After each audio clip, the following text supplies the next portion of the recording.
প্রিয় শিক্ষার্থীরা, good afternoon সবাইকে। আশা করি সবাই ভালো আছো, সুস্থ আছো আর স্বাস্থ্যবিধি মেনে বাসায় আছো। আজকে আমি তোমাদের সপ্তম অধ্যায় নিয়ে আলোচনা করব। যে অধ্যায়ের নাম হচ্ছে, তোমরা জানো নিশ্চয়, গ্যাসীয় বিনিময় অর্থাৎ এক্সচেঞ্জ অফ গ্যাসেস। প্রায় 7 মাস পর, সেই মার্চের 17 তারিখ আমাদের কোভিড-19 কারণে স্কুলগুলো সব বন্ধ হয়ে যায়। সো আমরা প্রায় 6-7 মাস পরে তোমাদের সাথে আমার দেখা হচ্ছে রেকর্ডেড ক্লাসের মাধ্যমে। কিছুদিন পর, হয়তো 2 সপ্তাহ বা 2-3টা ক্লাস নেওয়ার পরে আমরা আবার ভার্চুয়াল ক্লাসে যাব জুমের মাধ্যমে। তখন আমরা ডিরেক্টলি কন্ট্যাক্ট করতে পারবো।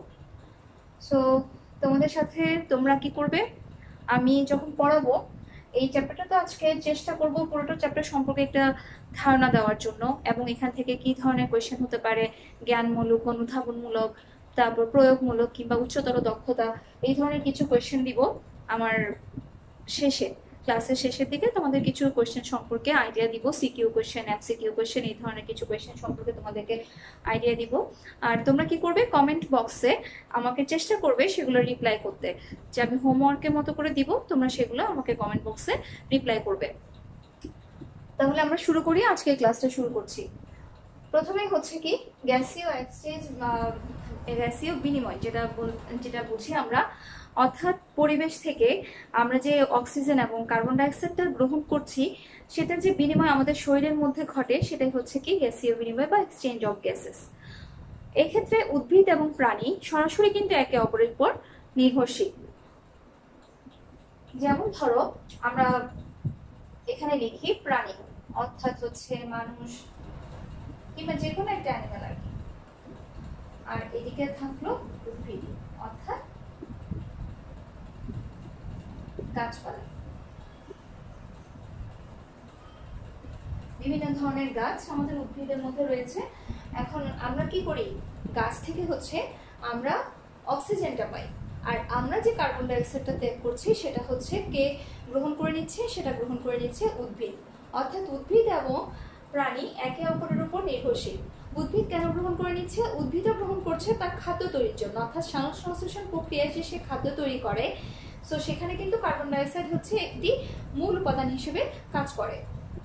অর্থাৎ আমরা তো জানি, শ্বসন প্রক্রিয়ায় যে খাদ্যটা তৈরি হচ্ছে, সালোকসংশ্লেষণ প্রক্রিয়ায় যে খাদ্যটা তৈরি হচ্ছে, সেখানে কার্বন ডাইঅক্সাইড হচ্ছে একটি মূল উপাদান। আমাদের সালোকসংশ্লেষণ প্রক্রিয়ার বিক্রিয়াটা আমরা নিশ্চয়ই জানি সবাই, সেই ক্লাস 6-7 থেকে আমরা পড়ে আসছি।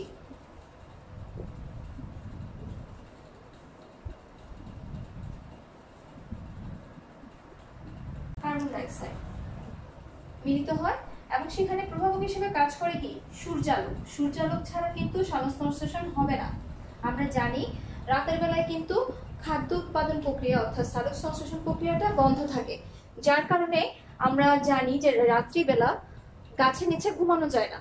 এটা কিন্তু একটা রিস্কি হয়ে যায়, যাদের রেসপিরেশনের সমস্যা থাকে অর্থাৎ শ্বাসকষ্টের সমস্যা থাকে, তাদের জন্য কিন্তু রাত্রিবেলা গাছের নিচে ঘুমানো বা বেশিক্ষণ থাকা, স্টে করা কিন্তু বিপজ্জনক। কারণ রাতের বেলা সূর্যালোক থাকে না, যার ফলে কি হয় না, খাদ্য উৎপন্ন হয় না, শুধুমাত্র কার্বন ডাইঅক্সাইডের পরিমাণটা বাড়তে থাকে, অক্সিজেন কিন্তু ওই টাইমে কমে যায়। তো আমরা যেটা বলছিলাম, সালোকসংশ্লেষণ প্রক্রিয়াটা কি, 12 অণু পানি এবং 6 অণু কার্বন ডাইঅক্সাইড, সূর্যালোক এবং ক্লোরোফিল, এই দুটোর উপস্থিতিতে কি তৈরি করে, খাবার তৈরি করে। খাবারটাকে আমরা কি নামে পরিচিত, গ্লুকোজ, অর্থাৎ C6H12O6। এর সাথে থাকবে তোমার আবার 6 অণু অক্সিজেন এবং 6 অণু ওয়াটার, অর্থাৎ পানি। এই যে কার্বন ডাইঅক্সাইড এবং পানি বিক্রিয়া করে গ্লুকোজ তৈরি করলো, এই কাজটা করে কে, উদ্ভিদ। আবার এই গ্লুকোজটা C6H12O6, এই গ্লুকোজটা অক্সিজেনের উপস্থিতিতে ভেঙে আমাদের শরীরে কি করে, এটিপি উৎপন্ন করে, অর্থাৎ শক্তি উৎপন্ন করে। এই শক্তিটা কাজে লাগিয়ে আমরা সারাদিন কি করতে পারি, বিভিন্ন ধরনের কাজ সম্পাদন করতে পারি। তো আমাদের শরীরের জন্য শ্বসন এবং এই যে শ্বসন প্রক্রিয়াটা আমাদের শরীরের জন্য খুব গুরুত্বপূর্ণ একটা বিক্রিয়া। আমরা মূলত এই শ্বসন নিয়ে এই অধ্যায়ে আলোচনা করব। আমাদের বিভিন্ন শ্বসন অঙ্গ, কিভাবে শ্বাসক্রিয়া হচ্ছে, শ্বসনতন্ত্র, শ্বাস শ্বাস প্রশ্বাসের বিভিন্ন রোগ। এই যে আমি তোমাদের একটা মূল আলোচ্য বিষয়গুলো কিন্তু লিখে দিয়েছি। এই চ্যাপ্টারের মূল আলোচ্য বিষয়গুলো কি কি? প্রথমে হচ্ছে উদ্ভিদের গ্যাসীয় বিনিময়, এরপর হচ্ছে মানব শ্বসন তন্ত্র।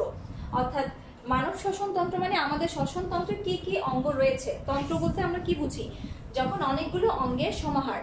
আমরা শ্বসন একটা অঙ্গ দিয়ে কিন্তু চালাতে পারবো না, অনেকগুলো অঙ্গের মাধ্যমে আমাদের এই পুরো রেসপিরেশনের কাজটা চলতে থাকে।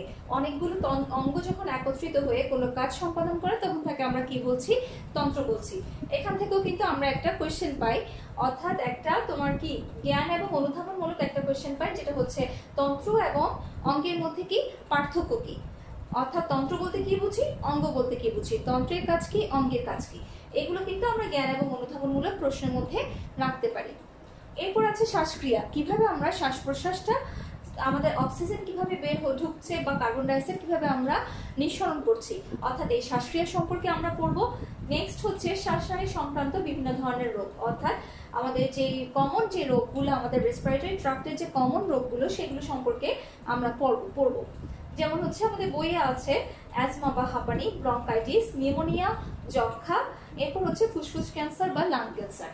এই রোগগুলো সম্পর্কে আমরা কিছুটা ধারণা পাবো, অর্থাৎ এই রোগগুলো কেন হয়, রোগগুলার লক্ষণ কি কি, যে কি কি লক্ষণ দেখা দিলে আমরা বুঝবো যে আমার অ্যাজমা হয়েছে বা আমার যক্ষা হয়েছে। এই লক্ষণগুলো সম্পর্কে আমরা একটু পড়বো। তারপর হচ্ছে ক্যান্সারের লক্ষণগুলো সম্পর্কে পড়বো। এরপর হচ্ছে প্রতিকার এবং প্রতিরোধ, যে আমরা নিশ্চয়ই জানি প্রতিকার কি, প্রতিরোধ কি।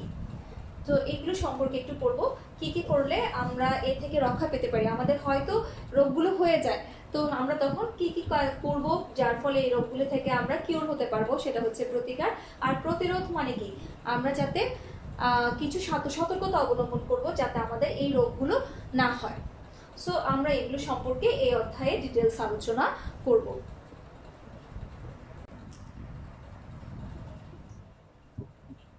আমরা মূলত উদ্ভিদের গ্যাসীয় বিনিময় তো কিছুটা হলেও বুঝতে পেরেছি, যে গ্যাসীয় বিনিময় বলতে আমরা কি বুঝছি, অক্সিজেন এবং কার্বন ডাইঅক্সাইডের বিনিময়।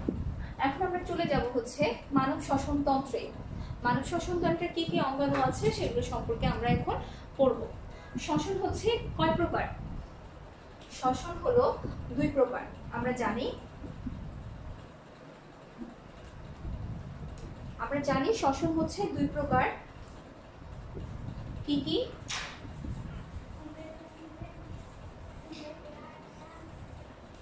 অন্তঃশ্বসন অর্থাৎ ইন্টারনাল রেসপিরেশন, আরেকটা হচ্ছে বহিঃশ্বসন বা এক্সটার্নাল রেসপিরেশন। অন্তঃশ্বসন এবং বহিঃশ্বসনের মধ্যে বেসিক পার্থক্যটাই শুধু তোমাদেরকে আমি বলছি, কারণ এটা ডিটেইলস সম্পর্কে আমরা পরে পড়বো, অন্তঃশ্বসন বহিঃশ্বসন। এখন তোমাদের জাস্ট বেসিক পার্থক্যটা বলি। বহিঃশ্বসন হচ্ছে আমরা পরিবেশ থেকে যে কি গ্রহণ করি, অক্সিজেনটা যে গ্রহণ করি সেটা আমাদের ফুসফুসে যাবে, এটা হচ্ছে বহিঃশ্বসন। অর্থাৎ ফুসফুস পরিবেশ থেকে অক্সিজেন রিসিভ করবে,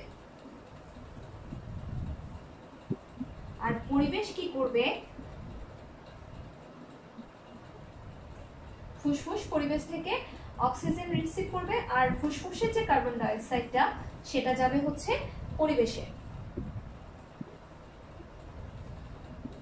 এটাই হচ্ছে মূলত কি বহিঃশ্বসন। অর্থাৎ ফুসফুস পরিবেশ থেকে, অর্থাৎ গাছপালা থেকে, উদ্ভিদ থেকে অক্সিজেনটা গ্রহণ করবে, আর আমাদের ফুসফুসে যে কার্বন ডাইঅক্সাইড বা আমাদের শরীরে যে কার্বন ডাইঅক্সাইডটা উৎপন্ন হচ্ছে সেটা নাসারন্ধ্র মাধ্যমে সেটাকে কোথায় চলে যাবে, পরিবেশে চলে যাবে।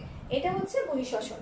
আর অন্তঃশ্বসন হচ্ছে আমাদের শরীরের মধ্যে যেই অক্সিজেনটা ঢুকলো সেই অক্সিজেনটা কোথায় যাবে, রক্তে যাবে, রক্তের মাধ্যমে সে সারা শরীরে সার্কুলেট হবে।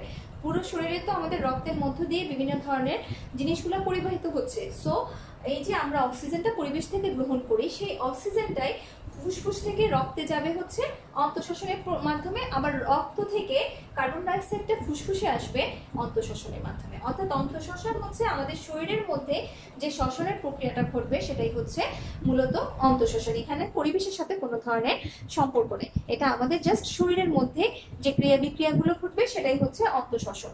অর্থাৎ ফুসফুস থেকে অক্সিজেনটা যাবে কোথায়, রক্তে, আর রক্ত থেকে কার্বন ডাইঅক্সাইডটা আসবে ফুসফুসে, এটাই হলো অন্তঃশ্বসন। এখন আমরা শ্বসন অঙ্গগুলো সম্পর্কে জানবো, অর্থাৎ টোটাল শ্বসন তন্ত্র সম্পর্কে জানবো।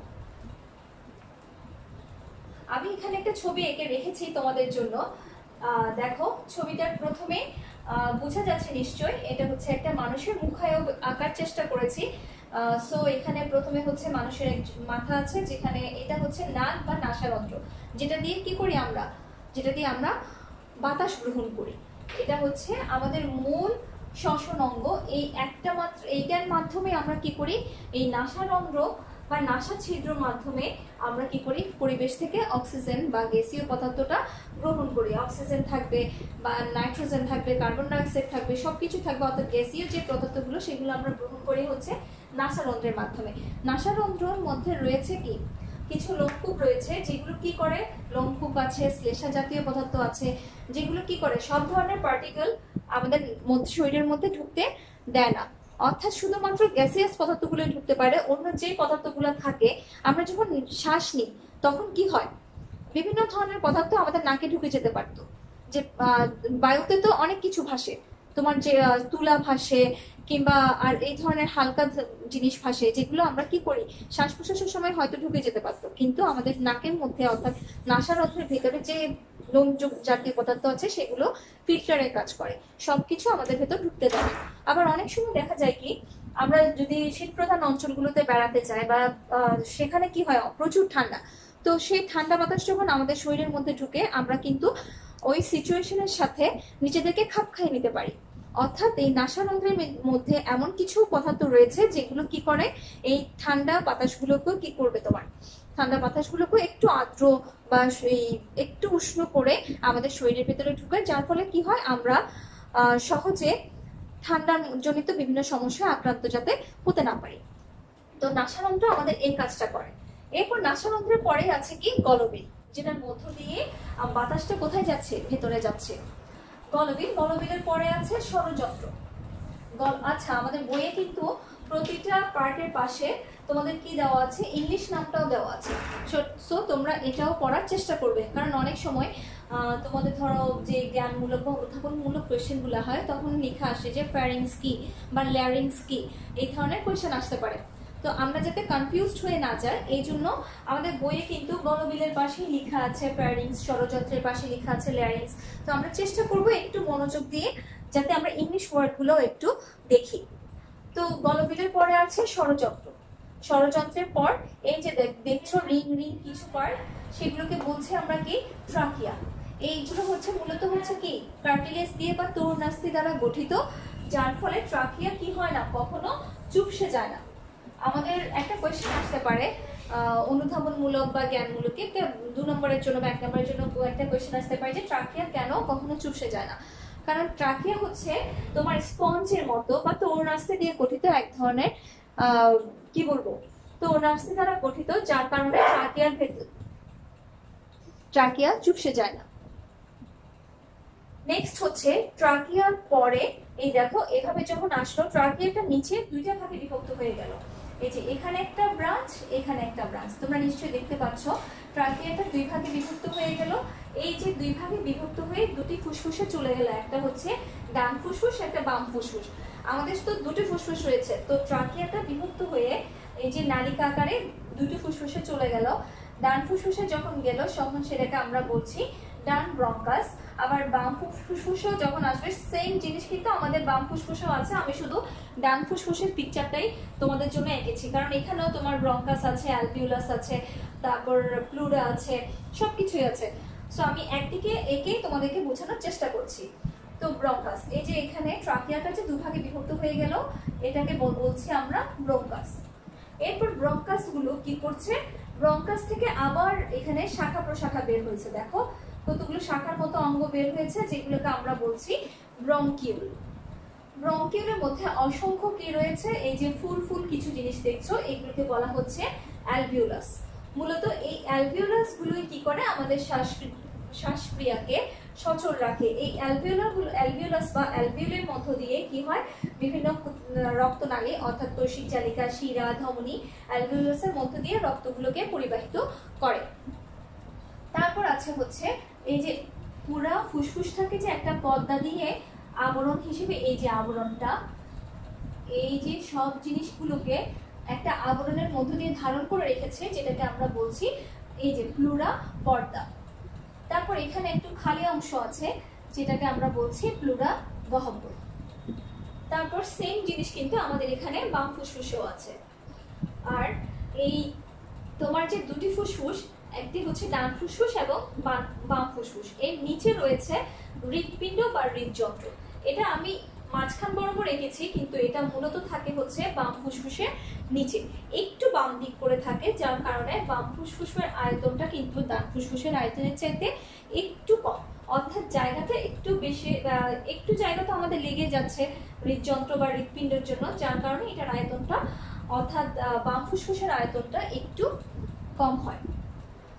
তারপর আমরা চলে যাচ্ছি কিসের মধ্যচ্ছদা। এখানে যে লিখলাম ছাতার মতো একটা অংশ, এই যে দেখো এটা হচ্ছে কি আমব্রেলা টাইপ বা ছাতার মতো একটা অংশ, যেটা হচ্ছে মধ্যচ্ছদা বা ডায়াফ্রাম নামে পরিচিত। মধ্যচ্ছদাও কিন্তু মধ্যচ্ছদার সংকোচন এবং প্রসারণের মাধ্যমে আমাদের শ্বাসক্রিয়াটা হয়ে থাকে। মধ্যচ্ছদা যখন সংকুচিত হয় তখন কি হয়, মধ্যচ্ছদা যখন সংকুচিত হয় তখন কি হয়,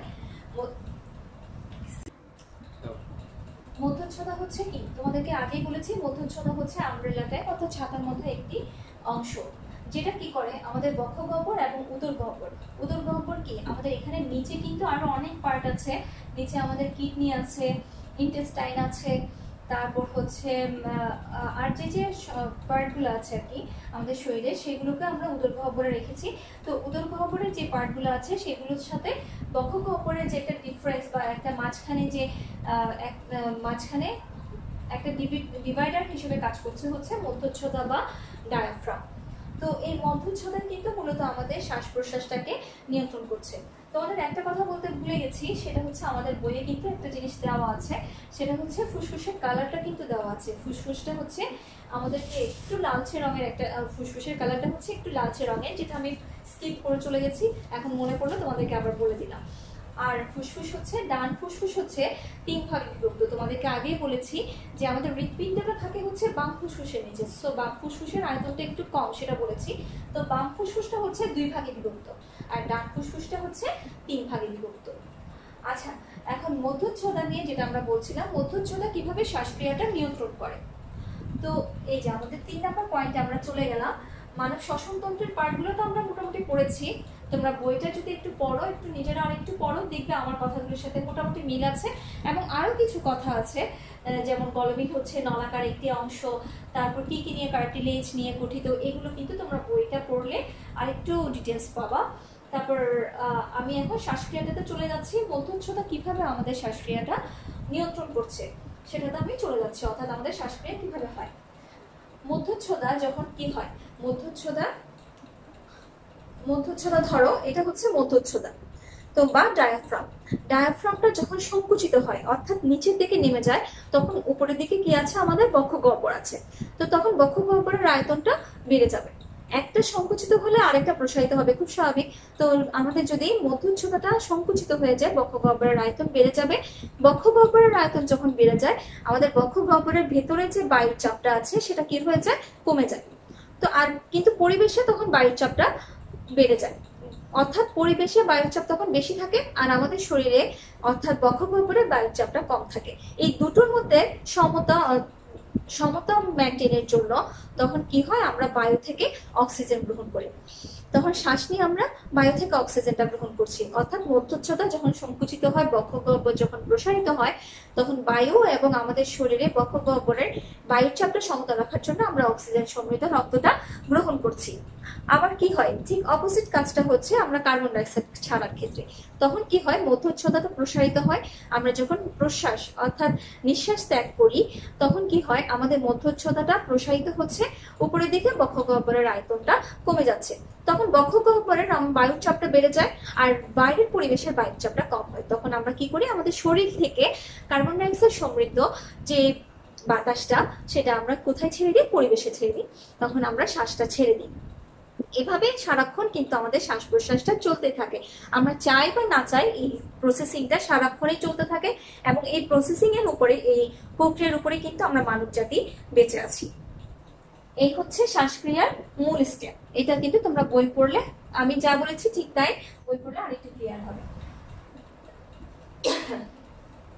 নেক্সট হচ্ছে শ্বাসনালী সংক্রান্ত বিভিন্ন রোগ।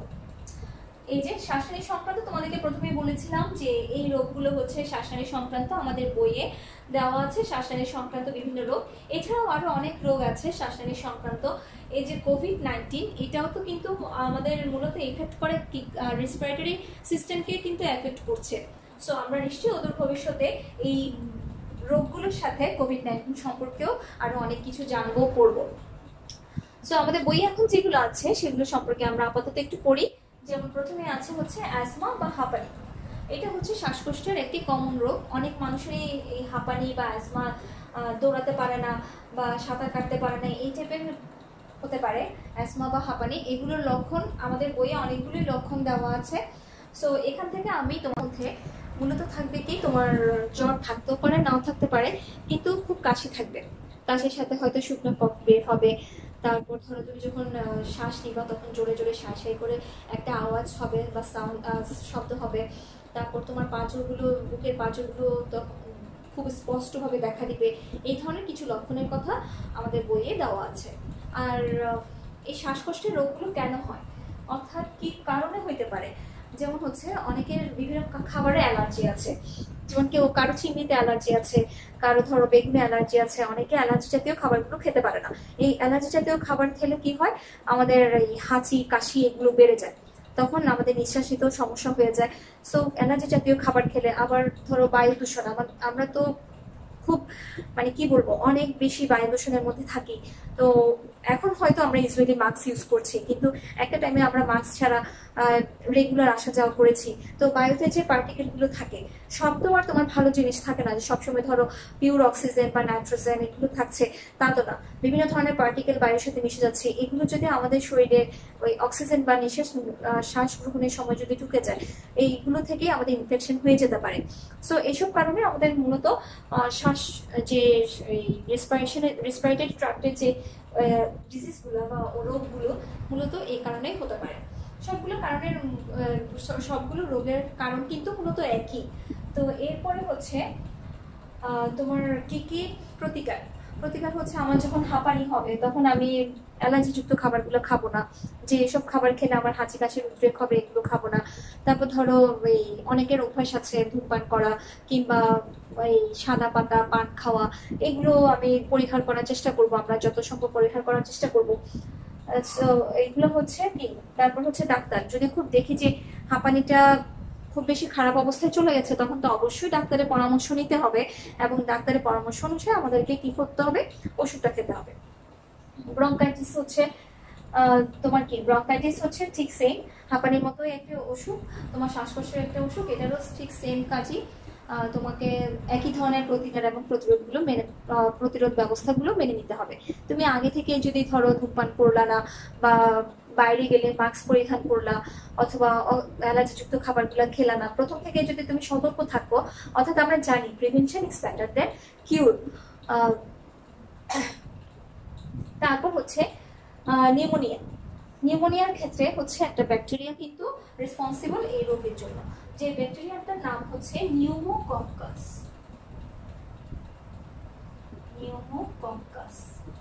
এই নিউমোকক্কাস নামক ব্যাকটেরিয়ার সংক্রমণে আমাদের কি হয়, নিউমোনিয়া রোগটা হয়ে থাকে। এটা সাধারণত ছোট বাচ্চাদের ক্ষেত্রে বেশি দেখা যায়, নিউবর্ন বেবি কিংবা 3 মাস 7 মাস, অর্থাৎ একদম ছোট বাচ্চাদের ক্ষেত্রে নিউমোনিয়াটা বেশি হয়। আর খুব বয়স্কদের ক্ষেত্রে, তাদের যদি ঠান্ডা জনিত রোগ, ঠান্ডা লেগে যায়, যারা ঠান্ডাটা খুব বেশি সহ্য করতে পারে না, বা বাচ্চাদের ক্ষেত্রে নিউমোনিয়াটা, আর বয়স্কদের ক্ষেত্রে নিউমোনিয়াটা বেশি হয়ে থাকে। নিউমোনিয়ার ক্ষেত্রে আমরা সেম কিছু লক্ষণ আমরা দেখব, যে খুব বেশি কি থাকবে, কাশি থাকবে, জোরে জোরে নিঃশ্বাস নিবে, একই ধরনেরই মূলত লক্ষণগুলো। জ্বর থাকবে বা থাকবে না, বাচ্চাদের ক্ষেত্রে তো কিছু একটা হলেই জ্বর হয়ে যায়, টেম্পারেচারটা বেড়ে যায়। সো এগুলো হচ্ছে নিউমোনিয়া রোগের লক্ষণ। আমরা কি করব, বাচ্চাদেরকে যখন নিউমোনিয়া হবে বাসায় বসে না থেকে সরাসরি ডাক্তারের পরামর্শ নিব। বয়স্কদের ক্ষেত্রেও ঠিক সেম, এবং ডাক্তারের পরামর্শ অনুসারে আমরা ওষুধ সেবন করব। আচ্ছা, ব্রঙ্কাইটিসের ক্ষেত্রে একটা কথা বলতে আমি ভুলে গেছি, সেটা হচ্ছে ব্রঙ্কাইটিসের একটা পার্ট আছে বা একটা প্রকার আছে যেটা আমরা ক্রনিক ব্রঙ্কাইটিস নামে পরিচিত। এটা কিন্তু খুব ডেঞ্জারাস আমাদের সবার শরীরের জন্য। যখন আমরা দেখব টানা 3 মাস কি হচ্ছে, কাশি হচ্ছে, কাশির সাথে কফ বের হচ্ছে, এবং পরপর 2 বছর সেম একই রোগ পরপর 2 বছর পর দেখা দিচ্ছে, পরপর 2 বছর পর টানা 3 মাস কাশি হচ্ছে, কাশির সাথে কফ বের হচ্ছে, তখন কিন্তু আমরা ধরে নিব যে ওই ব্যক্তি ক্রনিক ব্রঙ্কাইটিস দ্বারা আক্রান্ত হয়েছে। সো তোমরা এটা মাথায় রাখবে, ক্রনিক ব্রঙ্কাইটিস কি বা ক্রনিক ব্রঙ্কাইটিস হলে কি হয়, এগুলো সম্পর্কে তোমরা একটু ধারণা রাখবে। তারপর হচ্ছে যক্ষা, টিউবারকুলোসিস। যক্ষাও কিন্তু কি একটা ব্যাকটেরিয়া সংক্রমণে হয়ে থাকে, যেটাকে আমরা বলছি মাইকো ব্যাকটেরিয়াম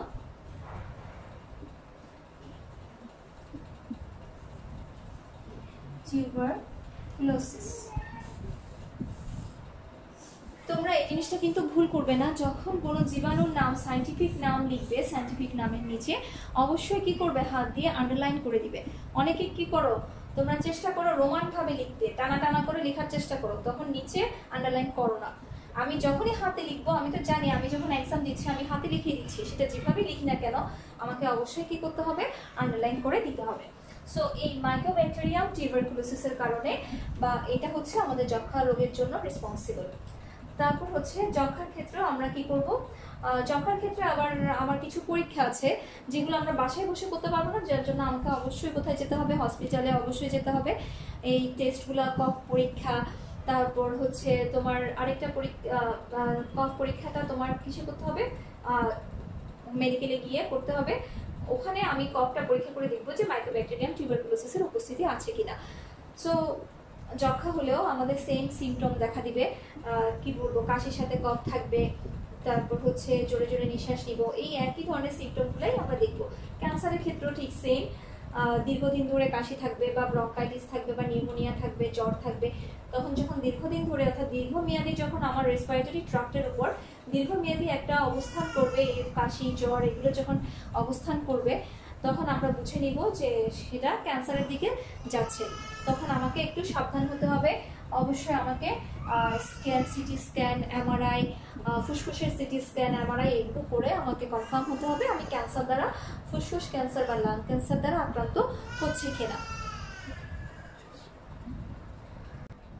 যাই হোক, মোটামুটি হচ্ছে এই হচ্ছে আমাদের এই চ্যাপ্টারের মূল বিষয় ছিল এগুলোই।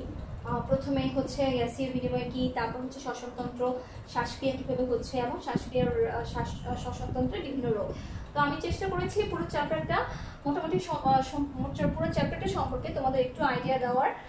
তোমরা কতটুকু বুঝতে পেরেছো আমাকে একটু কমেন্ট বক্সে জানাবে। আর কারো যদি কোথাও প্রবলেম থাকে যে ম্যাডাম এই জিনিসটা বুঝিনি বা এই জিনিসটা আরেকবার বললে ভালো হবে, সেটা আমাকে একটু কমেন্ট বক্সে তোমরা লিখবে যে ম্যাডাম এই জিনিসটা আরেকবার হোক, যেমন প্লুরাগহ্বর আরেকবার বুঝিয়ে দেন বা অ্যালভিউলাস আরেকবার বুঝিয়ে দেন, কিংবা তোমার কি গ্যাসীয় বিনিময়টা কিভাবে হচ্ছে, শ্বাসক্রিয়াটা কিভাবে হচ্ছে ম্যাডাম আরেকবার বুঝিয়ে দেন।